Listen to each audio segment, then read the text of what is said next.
La première lecture se fera dans Exode, chapitre 17, les 7 premiers versets. Toute l'assemblée des Israélites partit du désert de Sin pour parcourir les étapes que l'Éternel leur avait ordonnées, et ils campèrent à Réphidim. Là, le peuple ne trouva pas d'eau à boire. Alors, le peuple chercha querelle à Moïse. Ils dirent : « Donnez-nous de l'eau à boire. » Moïse leur répondit : « Pourquoi me cherchez-vous querelle ? Pourquoi provoquez-vous l'Éternel ? » Le peuple était là, pressé par la soif, et murmurait contre Moïse. Il disait : « Pourquoi nous as-tu fait quitter l'Égypte, si c'est pour nous faire mourir de soif, moi, mes enfants et mes troupeaux ?» Moïse cria à l'Éternel en disant : « Que puis-je faire pour ce peuple ? Encore un peu, ils vont me lancer des pierres. » L'Éternel dit à Moïse : « Passe devant le peuple et prends avec toi les anciens d'Israël. Prends aussi dans ta main ton bâton, celui avec lequel tu as frappé le fleuve, et marche. Je me tiendrai devant toi sur le rocher d'Horeb. Tu frapperas le rocher, et il en sortira de l'eau, et le peuple boira. » Moïse agit ainsi sous les yeux des anciens.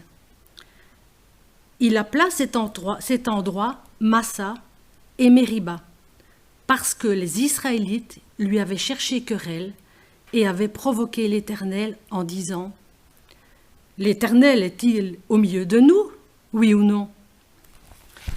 La deuxième lecture dans 1 Corinthiens 10, les versets 1 à 14.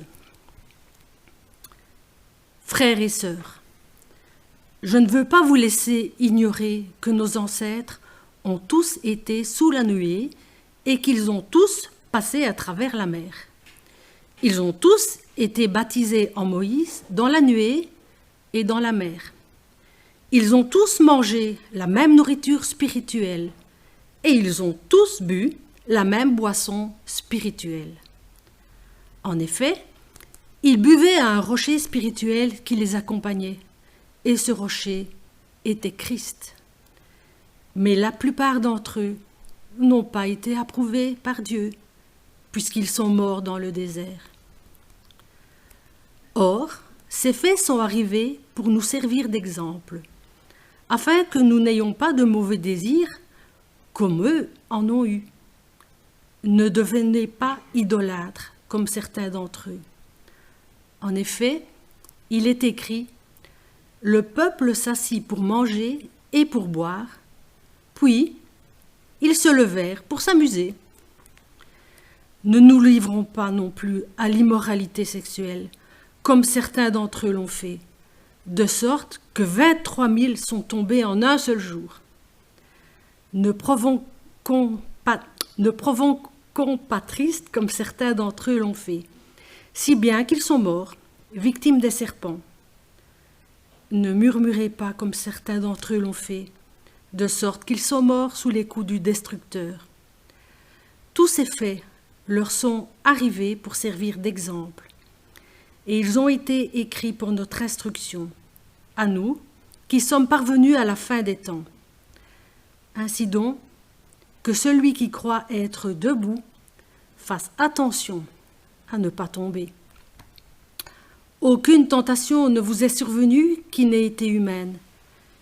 Dieu est fidèle et ne permettra pas que vous soyez tentés au-delà de vos forces. Mais avec la tentation, il préparera aussi le moyen d'en sortir, afin que vous puissiez la supporter. C'est pourquoi, mes bien-aimés, fuyez l'idolâtrie. La dernière lecture se fait dans Jean, chapitre 4, les versets 13-14.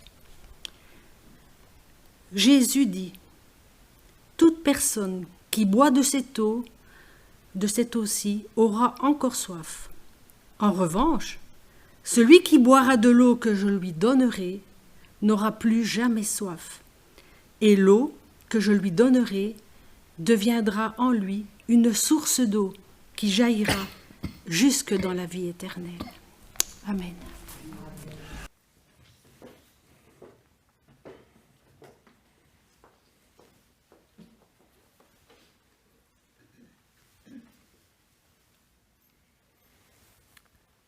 J'ai une question pour chacun d'entre nous. Sommes-nous heureux avec la vie que nous vivons, que nous menons pour le moment? C'est mitigé, hein? Il y a des oui, il y a des... Alors, en tant que chrétien, nous avons quand même tendance à dire plutôt oui, même s'il y a des moments où ça ne va pas. Mais en grattant quand même un petit peu davantage, si je prenais le temps avec chacun d'entre vous, on s'apercevra qu'il existe malgré tout des insatisfactions, des frustrations qui semblent gâcher un peu notre bonheur. Bien entendu, même si on ne l'avoue pas ouvertement, la question de l'argent est souvent une source d'insatisfaction ou de frustration. Ce n'est pas la seule. La santé aussi, mais l'argent prend une part très importante dans le cœur des uns et des autres. Quand nous voyons aujourd'hui la facilité avec laquelle des travailleurs se mettent en grève dans un contexte pourtant bien différent de celui de Germinal écrit par Émile Zola, nous pouvons sentir cette soif d'en vouloir toujours plus. Cette semaine, à un moment donné, je démarre la voiture et la radio se met en route. Habituellement, je ne suis pas sur la radio, elle s'est mise en route un petit peu toute seule. Je tombe sur le journal et le journaliste était occupé à interviewer un gréviste à l'aéroport. Je dois avouer que j'ai quand même été surpris par la manière de parler, sur le ton de parler, mais une petite phrase comme ça, une revendication assez, sans nuance qui sort. On mérite plus. Oui, peut-être. Je ne suis pas là pour battre en brèche le droit de grève ou quoi que ce soit, mais c'était surprenant la façon dont c'était dit. Et je doute un peu que la vraie question soit le mérite, mais davantage l'envie, le désir de gagner toujours plus. On en veut toujours plus. Nous connaissons ce dicton qui berce les oreilles de notre société. L'argent ne fait pas le bonheur, mais il y contribue. Et pourtant, des études montrent que ce sont les plus riches qui souffrent davantage de dépression, pris par l'engrenage de la pression pour en vouloir toujours plus, sans apprécier ce que l'on a déjà. Malheureusement, ce phénomène n'est pas nouveau et nous avons difficile à apprendre du passé. C'est marrant, mais j'ai l'impression qu'en parlant de l'argent, j'ai capté votre attention. Difficile d'apprendre des anciens. Et pourtant, c'est ce que l'apôtre Paul nous invite à faire en rappelant l'histoire des pères qui se trouvaient dans le désert avec Moïse. Je vous invite donc à nous replonger dans cette histoire que j'ai commencée voilà quelques semaines avec le livre d'Exode. Vous vous souvenez du sujet de la dernière prédication sur Exode ? Le 6 octobre, nous avons abordé la question du don de la manne avec l'institution du sabbat. Après la manne, c'est-à-dire le pain du ciel, le chapitre 17 aborde l'autre élément essentiel pour vivre, l'eau. Une fois encore, Moïse doit faire face à la rébellion d'un peuple qui s'énerve, prêt à lui jeter des pierres. La situation est compliquée pour Moïse, qui se sent menacé. La foule qui réclame de lui une chose qu'il ne peut pas donner. Quel pouvoir Moïse possède-t-il pour pouvoir donner de l'eau ? Enfoncé dans le désert, le peuple manque d'eau et les murmures, les plaintes reviennent. Pourtant, après tout ce que le peuple vient de vivre dans les semaines qui se sont écoulées avant ces événements, la réaction normale, ce serait de se mettre à genoux et de prier. Prier Dieu afin qu'il réponde à ce manque d'eau. Au chapitre 15, juste avant la manne, on lit que Dieu était déjà intervenu pour donner de l'eau au peuple. Donc je dis, ils avaient déjà un exemple. Quoi de plus facile de se dire, mais Seigneur, si tu l'as fait, là on est dans le besoin, tu ne pourrais pas agir à nouveau parce que nous sommes en difficulté. Ce peuple n'apprend-il donc rien?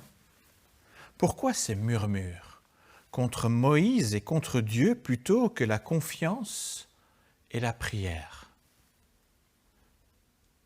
Dans le désert, le peuple hébreu vit une situation qui se présente en réalité très régulièrement dans la vie humaine.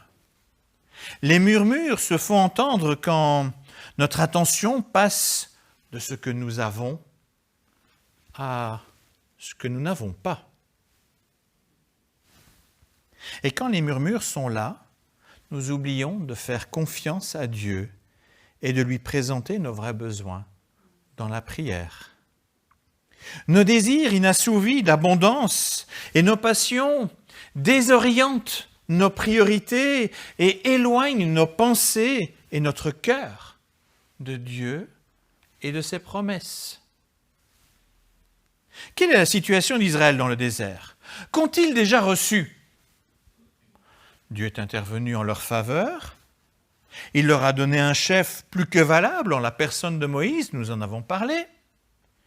En Égypte, pendant les tergiversations avec le Pharaon, Dieu a garanti sa protection afin que les plaies ne s'abattent pas sur les Israélites comme ça s'abattait sur le reste du pays. Il les a aussi sauvés quand l'armée égyptienne a couru derrière eux et était à leur trousse. C'est encore lui qui leur a offert la liberté complète après tant d'années de servitude. Ce peuple a également reçu de l'eau, la manne et même des cailles pour manger et boire. De plus, par sa présence, Dieu guide son peuple pour lui offrir un bon pays pour séjourner et il s'apprête là encore à faire avec eux une alliance extraordinaire. Je ne sais pas si vous voyez le package, il est énorme. Mais il y a temporairement un manque d'eau. L'attention passe de ça à ça. Plutôt que de voir toutes ces bénédictions, le peuple se focalise sur un manque momentané. Tout encourage le peuple à prier son Dieu, mais non, il préfère les murmures.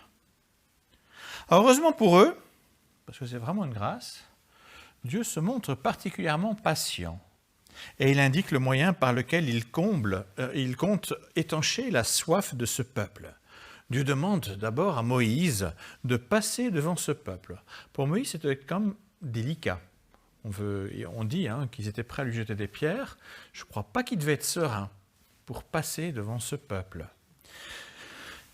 Moïse compte vraiment sur Dieu pour le protéger. Ensuite, Moïse doit frapper le rocher avec son bâton pour que de l'eau en jaillisse. Et c'est ainsi que Dieu préserve Moïse et répond à la soif de ce peuple ingrat. Mais plus que de l'eau, nous verrons plus loin que cette nouvelle source revêt une signification prophétique. Cette eau de source qui coule désormais dans le camp des Israélites leur rappelle que Dieu est celui qui garde leur vie et celui en qui ils peuvent avoir pleinement confiance. Il n'oublie pas ses enfants et il donne tout ce qui est nécessaire pour vivre en temps opportun. Malgré cette rivière qui coule désormais dans le camp, dans la suite de l'histoire, on voit que rapidement, ce peuple à la nuque raide ne s'attache toujours pas à son Dieu, préférant adorer des idoles faites de leurs mains. Vous connaissez bien entendu l'épisode du veau d'or qui illustre cette rébellion. Au travers de ces idoles, le peuple désire, convoite ce qui est en fait inutile pour la vie. Leurs regards sont toujours tournés vers l'Égypte, qui pourtant les avait retenus captifs et dans de profondes souffrances. C'est comme s'ils étaient amnésiques. Tels des chiens, excusez-moi la comparaison, mais tels des chiens, ce peuple retourne sans cesse à son vomi.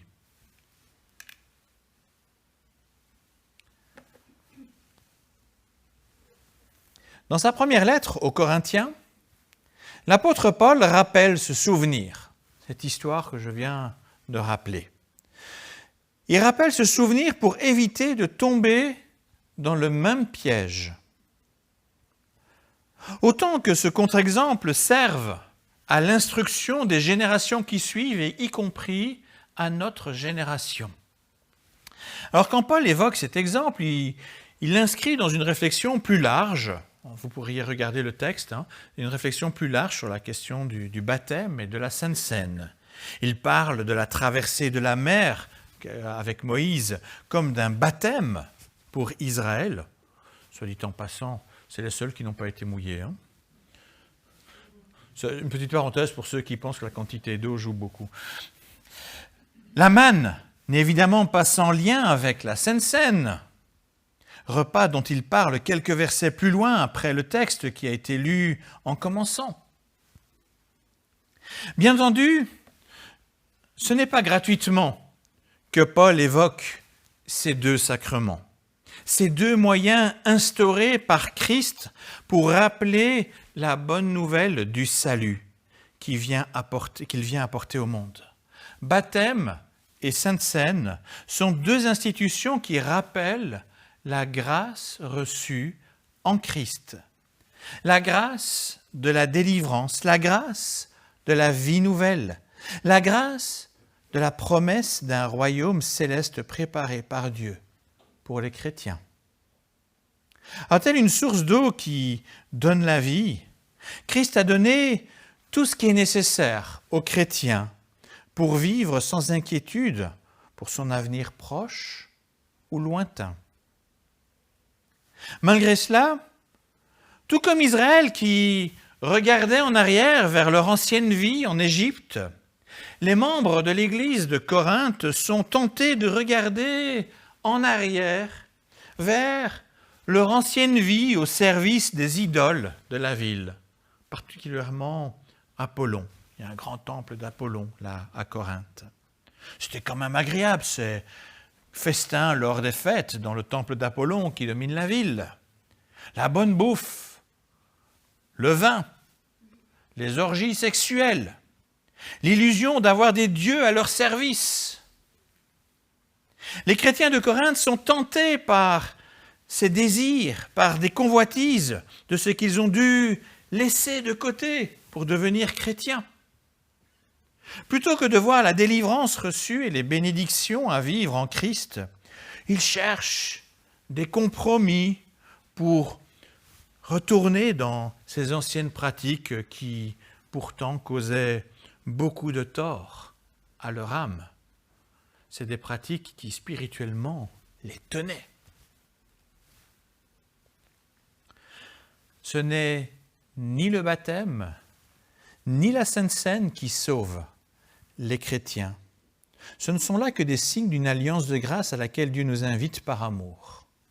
Le salut vient de celui qui est la source d'eau vive, celui qui répond à nos attentes spirituelles les plus profondes.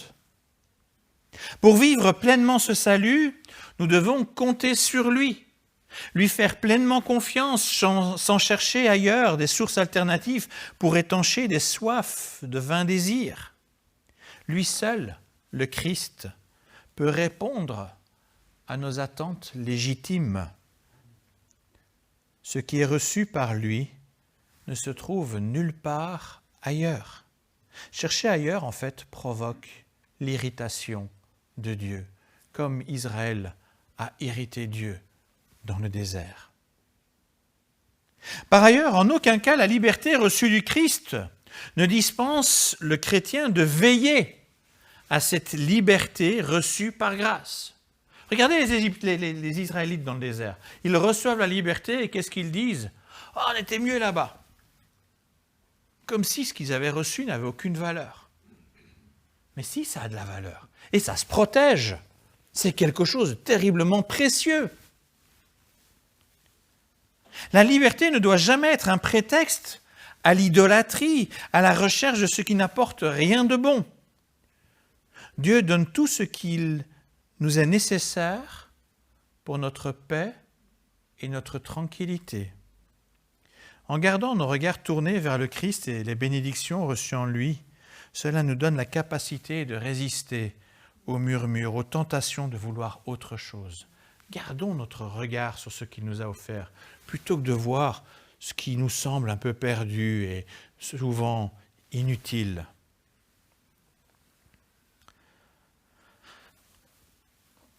Aujourd'hui, nous sommes encore dans une société pleine de tentations, des tentations diverses, des excès en tout genre, que nous transformons vite en besoins, voire en idoles, oubliant que Christ est la seule réponse à nos besoins véritables. Même si cela ne se dit pas toujours ouvertement, beaucoup considèrent la vie chrétienne comme austère, difficile, triste, faite de privations. C'est clair qu'il y a parfois des chrétiens qui donnent cette image-là, ils ont l'air vraiment tristes, écrasés. Réjouissez-vous. Bref, la vie chrétienne est parfois vue comme une vie désertique loin des plaisirs du bord d'une île. On oublie vite comment les tentations de la convoitise rendent malheureux et asservit les gens de ce monde. Les gens se font mal par leur désir de possession et de plaisir, par leur désir d'une sexualité sans cadre, par leur désir de puissance, de contrôle. Or, c'est de ce mal qui écrase et qui emprisonne que Christ nous libère. Alors pourquoi négliger cette délivrance et prendre le risque de la perdre en nous compromettant dans des pratiques qui menacent la vérité, la liberté véritable? Non, la vie chrétienne n'est pas une vie triste et austère comme certains veulent la dépeindre. Certes, nous sommes appelés à nous éloigner de ce qui est superficiel et causant du tort. Il ne suffit pas de dire que Christ est notre Seigneur, encore faut-il qu'il soit une réalité dans notre vie de tous les jours. Dire Christ est mon Seigneur, c'est pas que des mots, c'est Seigneur, je veux que tu sois le Seigneur de ma journée, dans mes choix, dans mes attentes, dans mes ambitions. Je veux que ce soit toi qui sois à la première place. Si nous nous abreuvons au rocher spirituel qu'est le Christ, si nous lui donnons la place centrale, il nous gardera dans la vraie vie où nos attentes les plus profondes seront comblées. Alors concrètement, qu'est-ce que cela signifie? Comment mettre Christ au cœur de notre vie? Premièrement, Christ s'est présenté à la fois, nous l'avons rappelé tout au début du culte, comme parole vivante et aussi comme une source d'eau qui étanche notre soif. Tout comme le Seigneur a été présent avec les Israélites dans le désert en leur donnant toujours le nécessaire, en coulant dans ce camp, Christ est à présent à nos côtés par son esprit et par sa parole vivante. L'esprit coule dans l'Église. C'est par cette parole que Christ étanche notre soif, qu'il apporte les réponses à nos prières, à nos questions, à nos inquiétudes. Les temps de prière, sans temps dans la parole, ne servent à rien. Si vous passez votre temps à prier sans lire l'Écriture, vous perdez votre temps. Arrêtez de prier. Si on coupe juste ça, ça va faire mal. Je ne vais pas vous dire d'arrêter de prier, mais j'aimerais bien vous dire, lire la parole aussi. La prière sans la parole n'est qu'un monologue qui peut rapidement conduire au murmure et aussi à l'auto-justification d'attitudes pourtant mauvaises pour notre santé spirituelle. Si on n'est que dans la prière, à un moment donné, vous n'allez pas faire la distinction. C'est Dieu qui me parle, c'est moi qui me parle. En fait, ça va souvent être nous qui parlons. Et on va s'auto-justifier dans certaines attitudes. On va s'auto-permettre des choses. Oui, mais on doit revenir à la parole pour savoir comment entendre cette réponse de Dieu.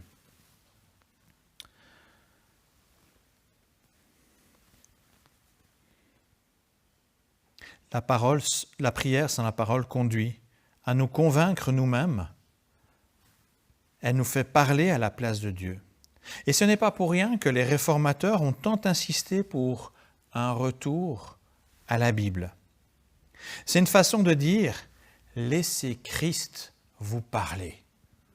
Ce n'est pas une question d'idolâtrer la Bible. Je ne veux pas idolâtrer la Bible. Mais Christ, c'est lui, notre Seigneur. C'est lui qui doit être au centre de notre vie. Et comment l'est-il? En nous parlant par sa parole. Il est l'unique source de vie pour l'Église et pour chaque chrétien. Deuxièmement, avoir Christ comme rocher d'où sort l'eau vive, c'est revenir à lui sans cesse. Nous avons besoin d'eau tout au long de la journée, même sous forme de café. Sans eau et sans café, on dépérit très vite. La grâce, la connaissance de sa volonté, les bénédictions de Christ pour notre vie sont aussi nécessaires que boire de l'eau plusieurs fois par jour. Quand nous éprouvons une difficulté, une soif légitime, ou même une soif superflue, tournons-nous vers le Christ, notre source, en nous rappelant tout ce qu'il a déjà accompli pour nous. C'est aussi lui qui nous a dit « Tout ce que vous demanderez en mon nom, je le ferai, afin que la gloire du Père soit révélée dans le Fils. Si vous me demandez quelque chose en mon nom, je le ferai. » Il veillera à nos soifs légitimes et il ôtera nos soifs superflues en nous guidant vers ce qu'il y a de meilleur encore. Parfois, oui, nous avons des désirs qui ne sont peut-être pas les meilleurs. Dieu peut nous conduire vers quelque chose de meilleur encore. Troisièmement, avoir Christ comme source de vie, c'est le laisser arroser notre vie, de sorte qu'elle soit réformée, transformée sans cesse à son image pour apprendre à vivre dans la joie et la paix de ce qui compte vraiment. La situation dans laquelle nous vivons regorge de propositions alléchantes, de plaisir, de bien-être, de promesses de bonheur. À travers toutes ces propositions, nous sommes tentés d'y trouver une vie qui semble meilleure, d'y trouver des réponses à des plaisirs, à des désirs, d'y trouver une sorte d'exaltation émotionnelle aussi. Ce n'est pas que les émotions soient mauvaises, mais il faut pouvoir équilibrer un petit peu les choses. Paul nous met en garde contre ces idoles qui nous éloignent de la vie véritable dans la présence de Dieu vivant. Et pour nous encourager, il nous rappelle ceci: aucune tentation ne vous est survenue qui n'ait été humaine. Dieu est fidèle, il ne permettra pas que vous soyez tentés au-delà de vos forces, mais avec la tentation, il préparera aussi le moyen d'en sortir, afin que vous puissiez la supporter. On n'est pas démunis, il est là. On a cette promesse qu'il est là pour nous aider. Alors la vie chrétienne est souvent faite de lutte, de résistance, c'est vrai. C'est vrai qu'il y a des choses qui ont l'air agréables parfois autour de nous, mais derrière cet air agréable, n'oublions pas qu'il y a des choses qui peuvent aussi nous faire perdre une vraie liberté pour notre âme. Christ est la seule source d'eau vive et il nous accompagne à chaque instant pour nous conduire dans la paix et la joie vers la vie éternelle.